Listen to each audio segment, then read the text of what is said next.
Kuzatuvlar bilan shu narsani bilyapmanki, me'yor bor va biz ko'pincha me'yordan ko'proq yeb qo'yar ekanmiz. Ko'proq yeymiz, harakat ham qilamiz. Uni sarflamaymiz biz. Inson qachon semiradi?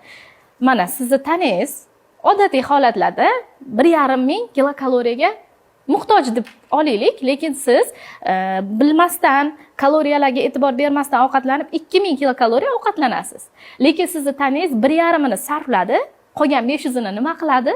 Albatta qorin biqinga zapas yog' sifatida saqlashni boshlaydi. Zaxira qilib saqlab qo'yadi. Zaxirani bu qachondir kerak bo'lib qoladi deydi-da organizm. Ha, chunki ortiqcha kaloriyani tana chiqarib tashlamaydi.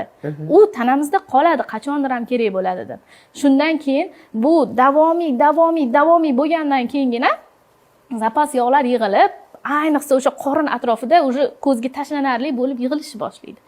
Qachon siz ozishni boshlaysiz? Tanangizga kerakli kilokaloriyadan nisbatan kam kilokaloriya bersangiz, masalan, siz tanangiz 1,5 ga muhtoj, lekin siz 1000 beradigan bo'lsangiz, 1000 ni ishlatib bo'lgandan keyin 500 ni qayerdan oladi? Zapaslaringizni eritgan holatda zapaslaringizdan oladi, energiya oladi.